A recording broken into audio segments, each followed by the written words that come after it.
কংগ্ৰেছৰ কাৰণে এইটো বহুত বেয়া খবৰ। কাৰণ কংগ্ৰেছে যিটো কৰিছে, সংখ্যালঘুৰ এজন গুৰুত্বপূৰ্ণ আৰু বলিষ্ঠ নেতাজনক তেওঁলোকে চিনি নাপায়। কংগ্ৰেছে আগতে ইমান দিন শাসন কৰাৰ পাছত যিখিনি কৰিছে সংখ্যালঘু ৰাইজৰ লগত, সেইখিনি আমি পাহৰি গৈছিলোঁ। কিন্তু ৰেজাউল কৰিম চৰকাৰৰ লগত নতুনকৈ কৰা এইটো ঘটনাক আমি গৰিহণা দিছোঁ। এইটো নিন্দনীয় হৈছে আৰু কংগ্ৰেছৰ কাৰণে এইটো খুবেই বেয়া হ'ব। কাৰণ 26ৰ ইলেকশ্যন আহি আছে। আপোনালোকে জানে বিজেপি চৰকাৰে আমাৰ সংখ্যালঘু ৰাইজৰ লগত কেনেকুৱা কৰিছে। কংগ্ৰেছক যে আমি বিশ্বাস কৰিম, কেনেকৈ কৰিম? কংগ্ৰেছ যদি শাসনত আহে, তথাপিও আমাৰ সংখ্যালঘু ৰাইজৰ শান্তি নহয়। কাৰণ কংগ্ৰেছৰ যিসকল বলিষ্ঠ নেতা, এই নেতাসকলে কিন্তু সংখ্যালঘু ৰাইজৰ নেতাক চিনি নাপায় বোলে।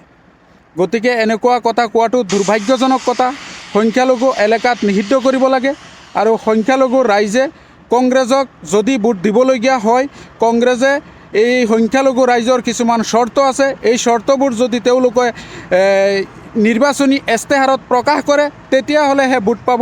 নহ'লে কিন্তু 26তো কংগ্ৰেছ শাসনত আহিব নোৱাৰে।